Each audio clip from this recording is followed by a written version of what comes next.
Both of them are game sevens in the NBA. We've got Eric and Gino here on Better Than Vegas to get you all set up for those NBA games today. Eric, a couple very, very interesting ones. We've had two series that feel completely different, just completely different.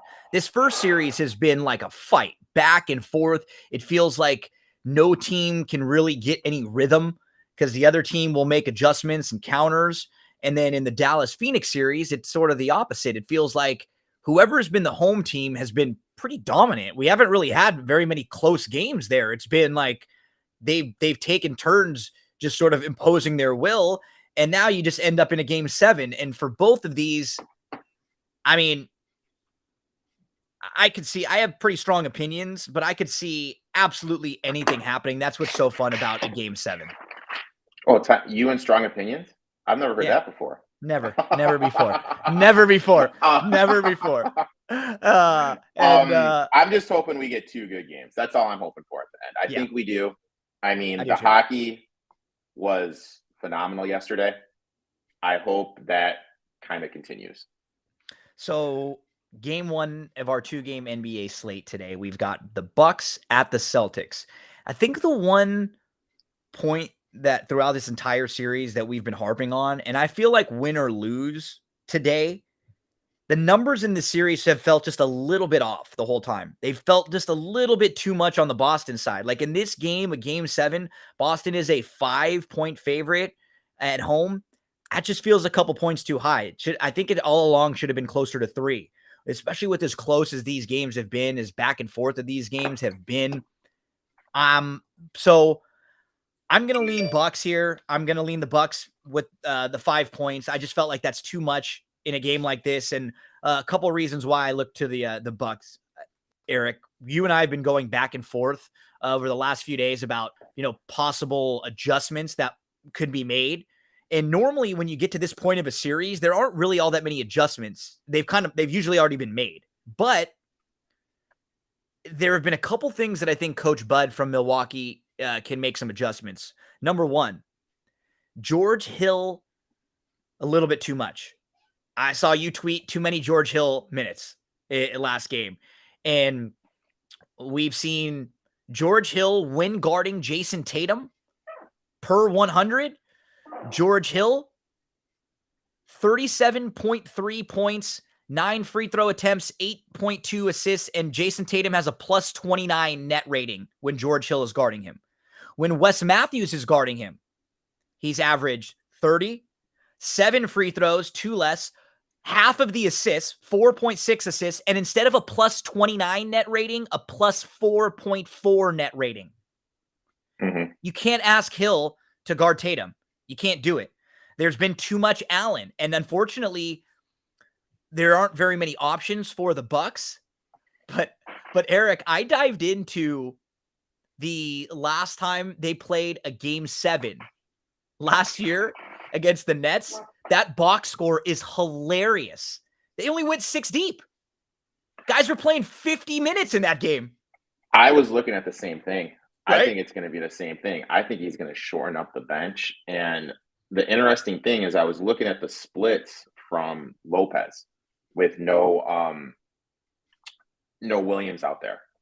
He's only playing 22 minutes a game, and that's taking their best rim protector away. And if the Celtics are playing small, and that has kind of forced Bud to kind of alter his his rotation. Yep. Hill's out there more. I mean, like he's playing way too much, like way too much. Yep. What I expect to happen this game, everything I've read and who I've talked to said Williams is a go. That means more Lopez minutes, which I really think helps Milwaukee. They have a bigger, better advantage against the bigs when they go smaller without Middleton. They don't have as many options. If Boston wanted to go smaller and the Bucks had Middleton, they'd be fine. They'd be in fine shape. And the guy that's playing great for the Bucks, which is getting absolutely no publicity, is my boy Patty Connaughton. He is playing great. He's scoring. There's a huge difference in the NBA, especially in the playoffs, scoring 10 points in a quarter or scoring 10 points in the game, but having those be in the fourth quarter, those are very important minutes. I expect him to get some more run. You know, I'm seeing one of the questions here from my boy Bobby. I don't know. I would love to see Carter get some more minutes. Yeah, let's I run would through. love to see. Yeah. Let's run through some of the comments we've got here. So, Boston Boy 83. I feel like I'm going to be getting annoyed by Boston Boy 83 quite a lot, Eric, coming forward, right? Hey, I'm going to be seeing more of him. I'm going to be seeing more of him I'll- popping up on Better Than Vegas, and I'm going to have to be hearing. I'm going to have to be hearing about. Oh no! I'll tell you what. His only negative is he's a huge Red Sox, huge Celtics. I know. Huge as long fan. as we talk other sports, phenomenal we'll be dude. great. He's a phenomenal guy. As long as we don't have to talk Celtics and Boston stuff, you and I will be great. But I don't know about that. And then this guy, he's not going to like one of my plays today because I'm going under on Tatum. Tatum's 30.5. So his total today is he's got to get to 31. And game 7, where everything is tighter, where he's coming off of a game where he was hitting incredibly difficult shots. Difficult shots. And you know what? Before that, coming into this playoffs, Tatum was one of the worst clutch players in basketball. His percentages in what were known as clutch times were miserable. So I know Leo thinks that Jason Tatum is like the best player in the league. And Jason Tatum deserves all the credit in the world. They are alive right now because of him. But I think the difference between Tatum, Eric, and like what we're seeing with Giannis is that Tatum's getting a lot of help. Tatum's getting games where Brown and Marcus Smart are scoring 20 plus a game. He's having quarters where Al Horford goes nuts and sort of carries it for him. If it wasn't for Horford and Brown, Tatum could have 45-point games and it still wouldn't matter. So right now, he's sort of being helped by the better team that he has around him. And that's given him the opportunity to go and have a big game like that. So if Tatum comes back and has another one like this, then that'll be the reason why the Celtics end up moving interesting thing, like, and those who don't know, I'm a Bucks fan. You know, I have Bucks season tickets. And the one thing that stood out to me is just how much they've struggled shooting. I was looking at it for the series, 42% from the field, 31% from 3. But the really thing that stood out for me is they're actually shooting better at the Garden than they are at Pfizer. At the Garden, they're shooting 44% from the field, 35% from 3, 41% from the at home, 28%. And then it's the flip. And then for Boston, you know, they're shooting 44 at home, 43 on the road. There's just been these dips for the Bucks, and with how good the Bucks are as a shooting team, especially from 3, you have to feel they're in for some positive shooting regression. In terms of betting today, you know, it's game 7. In game 7s, I always feel that it's going to be tighter. It's going to be lower scoring, especially to start out the game. You, me, and Kyle, we always talk about why we don't bet the full game under. So I bet the under first half. You know, it's 100.5. It's pretty low, but if you look at it, you know, 96 in game 6, 95 in game 4, 96 in game 3. You know, they just, you know what I mean? Like it's tough defenses. They know each other more now. They're more familiar with each other now. Buckets are going to be tough to come by. So I really like the under of 100.5 for the first half. Vinder Soros asked exactly what we were talking about. Why is George Hill playing so much? I don't know. I have no idea.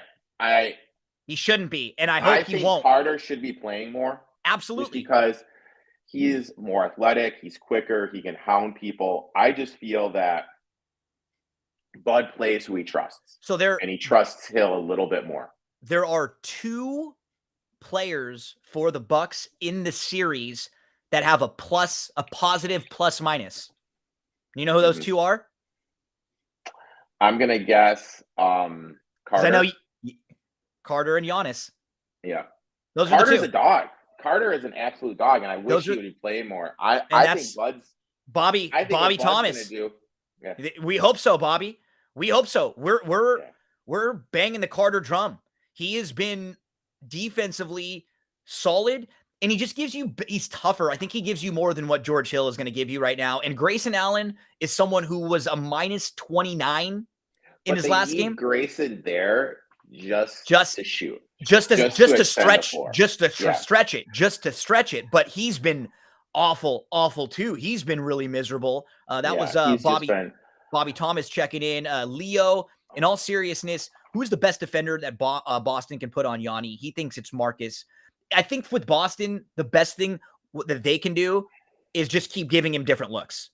Because Boston is one of the, in my opinion, Boston is one of the few teams that has 3 or 4 of the better options. Like, nobody's a good option against Yanni, but if you have Smart and Smart switches to Horford and that can switch to Grant Williams, like those are all not bad options. And then you got Robert Williams coming back. Tatum really hasn't guarded him that much, so they can throw different guys at him. Yeah. So I mean, I really think that's the best play is they just need to keep throwing different dudes at him and different looks. And when you get something that works, don't change anything that works. Just kind of stay with it. So Patty, I do think it comes down to Robert Williams coming back, which leads me to one of my only prop in this game. I took Brook Lopez over 4.5 rebounds. You can find that at plus money. Think he's going to play more? I think he's going to play more. Bud's going to go with who he trusts.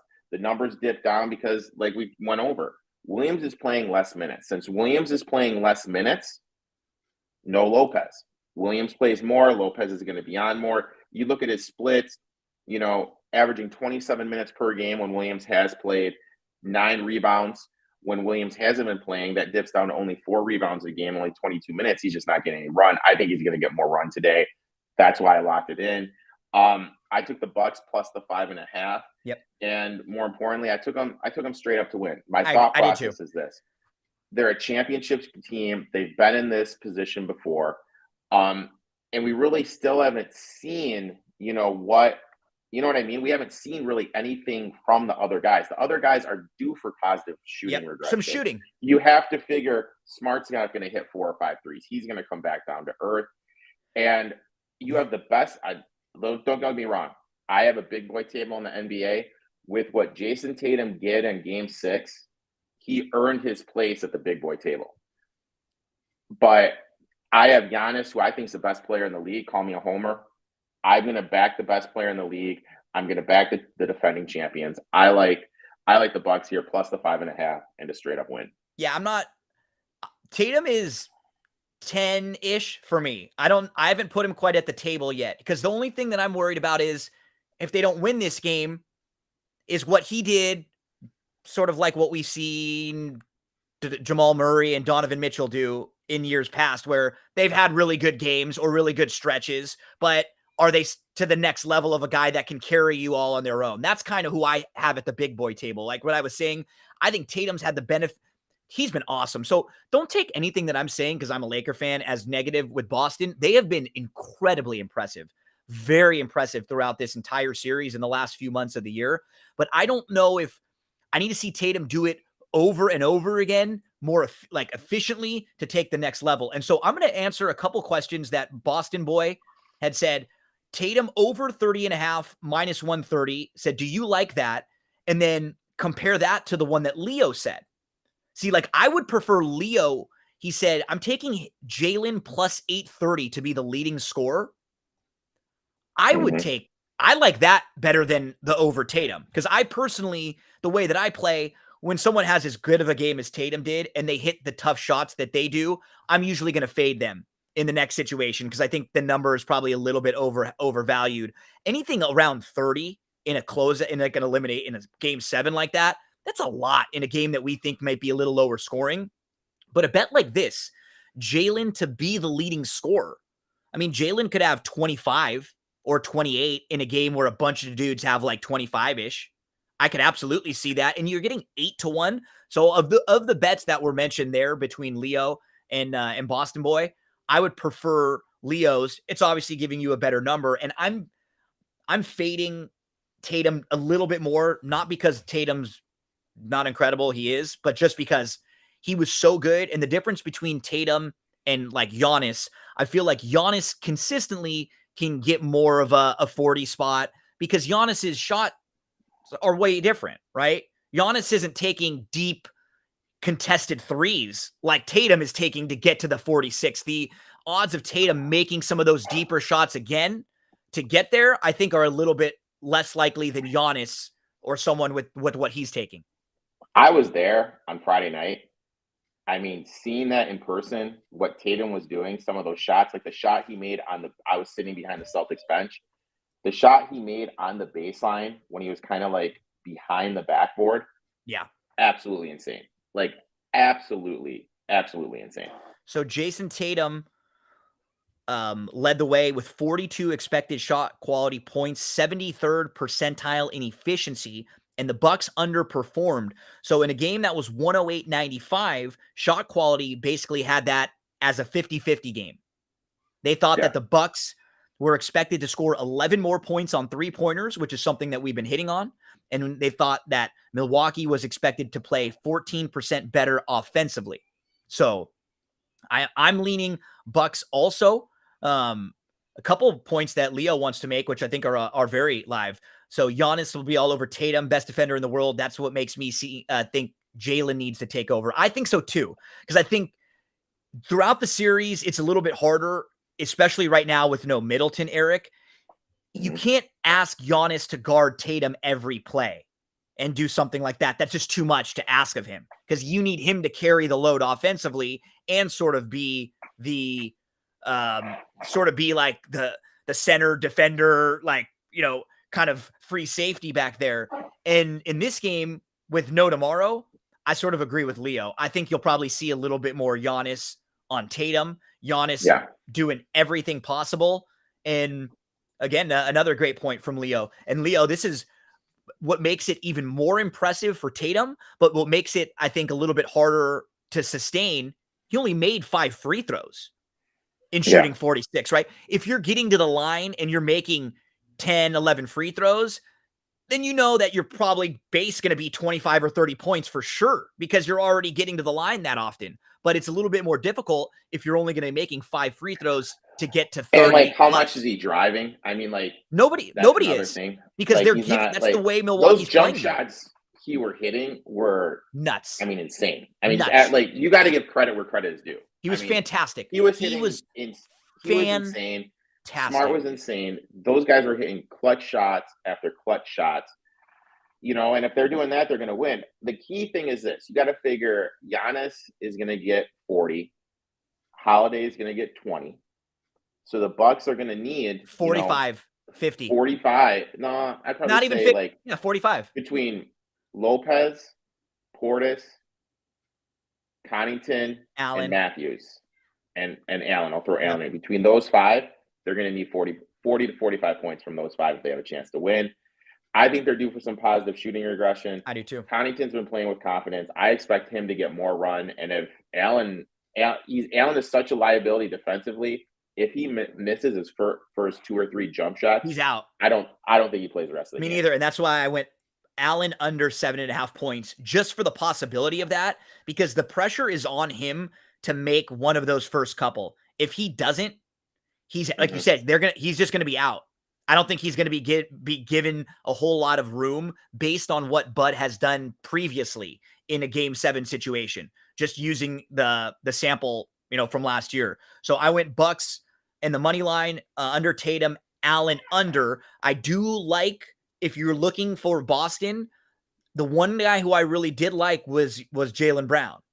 I agree with Leo. I think Jaylen Brown would be the guy to target today if you're looking for Boston players to target.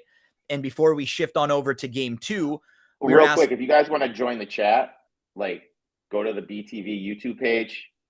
You know, that's where everyone is right now chatting with us. So come join the chat. And we'll pull your comments up. Yeah. We'll answer them. If there are questions, we'll try to answer them. If they're a comment, we'll respond. We'll react to them. LeBron, KD, Giannis. Who else is at the table? That's a good question. Let's see. That's a really good question. Yeah, I mean, I've got Luka at the table. I do too. Yeah, I think Luka's there. Now, people probably won't have him there right now. Like, the big men are hard, right? Because big men are different. I don't have Joker at the table. Yeah, I was gonna say, because he hasn't done anything in the playoffs. Joker, AD, and Embiid, I kind of all have in a together. This is a bad analogy, but they're at the the kids' table at Thanksgiving, which is they're the almost table. there. And what's funny is this table is flip flopped because the kids' table is the big men table, right? So because the big men can't really do it on their own. That's sort of the problem. If you're not a guy who's like a ball handler, it's really hard to be a big man. You have to sort of be a wing type, is what we're seeing, right? But for me, to be at the big boy table, you have to do it in the playoffs. I really Exactly. don't You care got to about be the regular proven and you season. got to win. So I mean, like, you know, you got you obviously have Kawhi there. Yeah. I mean, and it's this hard doesn't because count. He's out. He's out out right now. So but you don't with what think of him. did, He's out of sight, out of mind, you have right? to have Kawhi there. Absolutely. He's there. You have to have Steph there. Steph's there for sure. You have to have Clay there. Yeah. Draymond's the hard one. Mhm. You know, Like, just because that group like is, you know, that you kind of feel you won 3 titles. You're the 3 wise men of the group. yeah, You that guys group. you guys are there. I'll say it. To do what Tatum did at 40 in an elimination game on the road, in my eyes, you earned your stripes. You earned your stripes to sit at that table. But my only problem is against the defending champion. If they don't get past this, you're still only in the second round. You still only did it in the second round in a game that didn't matter. And like I said, the defending champs on the road, that's without Middleton. You know, like, we can go back and forth, and it's not that. I just need to see Tatum get a little farther, because I see Tatum do it once or twice. Tatum's A game is probably as good as and comparable to anyone's A game, because he's got skills on both sides, right? Offensively and defensively, he can help you out. And Tatum's this year becomes so much better of a facilitator, which he was not early in the year or last year. He was a scorer, didn't really play make all that much. He's becoming so much better of a well-rounded player. I got to see a little more from him, because like I said, he reminds me right now of what like I saw from Murray or Donovan Mitchell in their stretches when they had really good playoff runs like last year or a couple years ago. So I got to see a bit more from Tatum. He kind of reminds me a little bit of Lillard too. I know, that's the other guy. You know, like, because Lillard's one of those fringe guys. You know, Butler. I think Butler's close, because I think he's close. Really close. He's close. He's doing it enough in the playoffs right now on teams where you look back and you're like, they're tough, they're good, they're well coached, they have a good organization, but Miami doesn't out-talent people off the floor, and they didn't a few years ago either, when they beat the Bucks in the bubble and they went on to the finals and had a really good run led by Butler, you know? So he's close. He's one of the bigger overachievers. If they make it to the finals this year, he's on the table. He's at the table. He'll definitely be there. One of the guys who isn't even a star in the league, but just because he's such a pit bull, and if Miami wins a title, you got to think Lowry, because he's been that leader. Because he hasn't been playing, and actually they're 5-0 without him in the guys playoffs who are not at the table. Harden, Westbrook, head of the table. Westbrook, Harden, not at the table. They are not at the table. Nowhere near the table. Nowhere near right now. This is a fun conversation, though. Yes, and we can keep adding. That's what's great about this, is that the table can be, you can add to or subtract chairs from the table whenever you want. Yeah. You just go get a little fold up and you put it on the end of the table, and then boom, there's another spot there. And then otherwise, if somebody struggles or they disappoint you a little bit, you're like, no. But it's harder to, once you're at the table, you're pretty much at the table. There's not you're a made man. Yeah, there's not like, even you can't if the take Bucks away lose today. Giannis isn't leaving the table. Yeah. KD isn't leaving the table. LeBron isn't leaving the table no matter what. LeBron's not even in the playoffs, but he's at the table, right? Yeah. Because you can't take away what these guys have done. Yeah, you can't take away everything they've done. Booker and Paul. Now, if Paul wins, this is a tough one. If he wins, he's absolutely at the table. If they win this year, if they win the title, Chris Paul is absolutely at the table. If they don't, you'll always wonder, could he be the best player on your team and lead you? Because we haven't seen very many small guards do that through the years.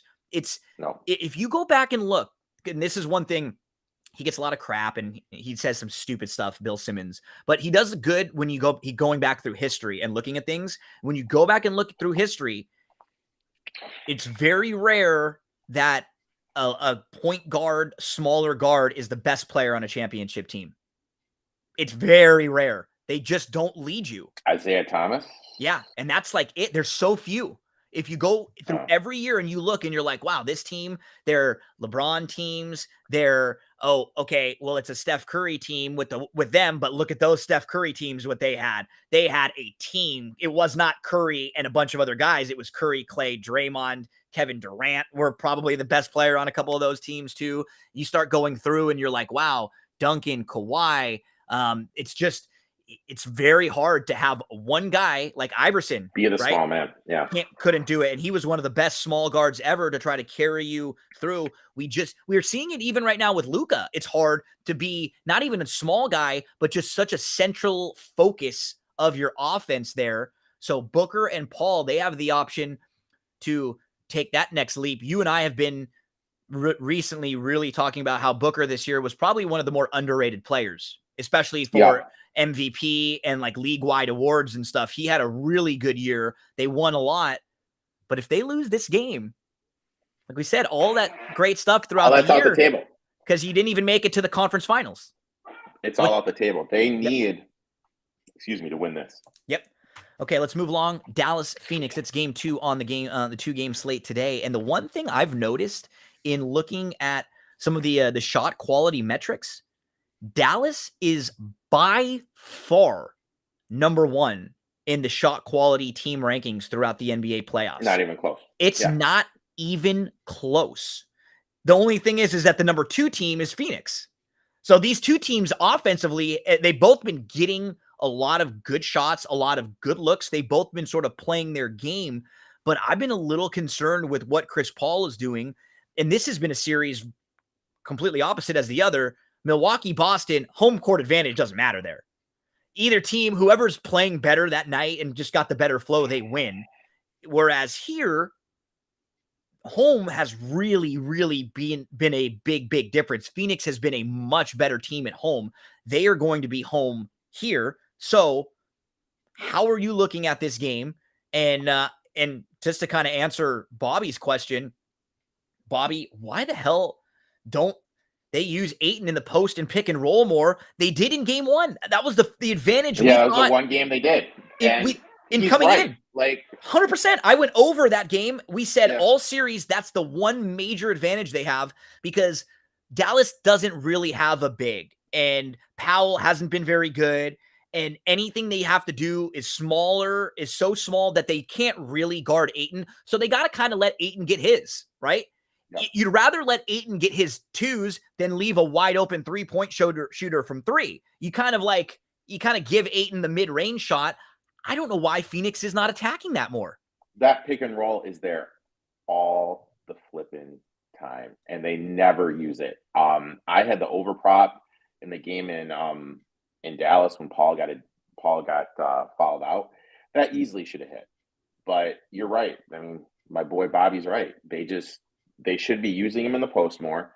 They should be using the pick and roll from the free throw line more because Mavericks blitz run 2. Ayton's going right to the hole. I mean, they should be dominating with Ayton inside. We saw him go over 20.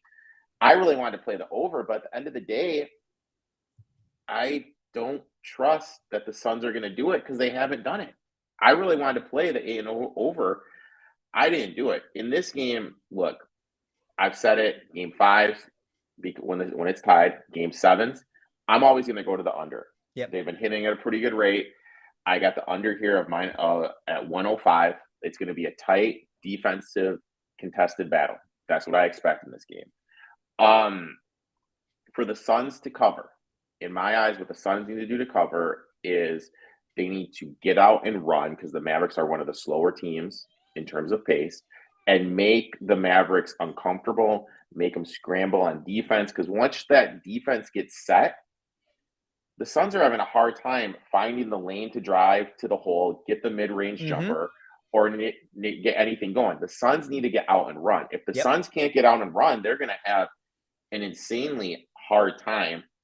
And one thing that they're doing is they're just making life just so physical for Chris Paul. They're having Bullock pick him up, Bullock get in his face. They're making him work. He's getting little elbows and little shots like all over the place too. It's the analogy I use. You're swimming with sharks. Yep. You know, at the beginning, it's no big deal, but after all those little bites, those add up, and that's what's when you're happening. Unfortunately, smaller, that's when you're what happened with smaller, Paul. and that's what ends up happening. He gets sort of worn down after Yeah. these difficult games and these rounds of playoff series where they can really lock in and focus in on you. And he has to do, like, Chris Paul is not big, strong, or athletic enough to just out athlete you in the NBA. He has to do all those little tricks, all those little moves, and they work less in the playoffs too, right? Like those fouls, stopping in front of you and getting the foul calls, like those kind of things. When they let you play harder and they let you play more in the playoffs, that kind of stuff doesn't, you don't get those same advantages. And which is more reason, to Bobby's point, why they should be using the pick and roll. I know. To that was one of my plays today. Was Ayton over the 18.5 at plus money. Ayton 18.5 is plus 102. I went over the Ayton points. I think this is going to be, if this were me, I would go right back to what worked in game one. I would go right back to the major advantage that you have over them. And Bobby, that leads me to my first basket play. It's the same one for me. It's Ayton. I'm going Ayton. I think you want to establish Ayton early. I'm going Ayton over the points. I'm going Ayton first basket at plus 430. I know it's the chalk, but I don't mind chalks when they're 3-1 and 4-1 like that. When they're like this, that's not a chalk. When it makes sense. And we talked about it. Dallas plays small. Yep. Suns are going to get the ball first. Ayton's going to win that tip. Yep. Who do you think it's important that the Suns establish first? It would be Chris Paul or Ayton to me. Those would be the two if I were looking to play. Those would be the two guys. Yeah. And you know what? We got to start calling Bobby. We got to start calling him Smooth, like Rob Thomas. I'm going to call Bobby Thomas Smooth, like Rob Thomas, who sings the song Smooth, because I like some of these questions. So we got Bobby Thomas. His nickname is Smooth here. My play in this, I have a couple plays. Obviously, I took the under 105 first half. I took the Mavs. I was able to get it plus 6.5. I think this is a toss-up series. Yep. I trust, as crazy as it sounds, even the Suns have the best record in the league. I think they have the best player at getting to the rim and being able to create an open shot for somebody. Yeah. I think they have the better defensive team. And rebounding, Suns, huge advantage in rebounding. But when I have the team that has the best player on the court, the best player when twos are at him to get someone an open shot when he drives, the better three-point shooting team and the better defensive team in a game I think it's going to be really tight. And there's you're getting 6.5 points? Yeah. I have to go Mavs. Me too. Especially with all the stats shot quality throws out, with how tight the game has been. I have to go Mavs here. I took them at plus 6.5. Me too. The next one I did, and for the Mavs to win, this guy has to have a big game. And I feel he's going to get open looks from three. He went 5 of 7 last game. I went with Spencer Dinwiddie over 1.5 threes. I think it was at plus 110. Excuse me, when I locked it in. So he's going to get open looks. He's gone over the number in 4 out of 6 games. So I got to take it here. I got Dinwiddie over 1.5 threes at plus money, plus 110.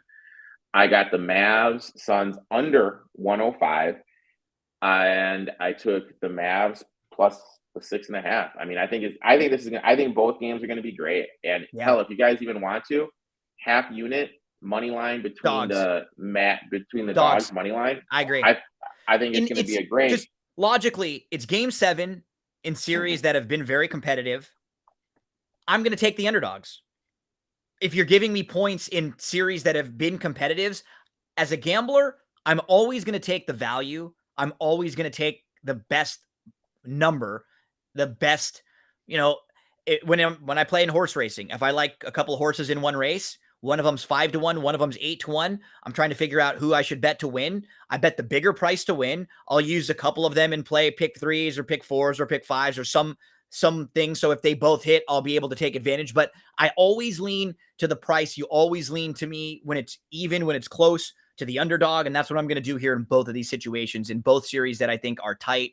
And today was a lot of fun going through a lot of these questions. Shout out to Boston Baby, who was checking in. He's pumped for Game 7. I know Leo was all pumped, and any of you that post a comment, we will flash it and we'll respond to it. Vindersaurus checked in.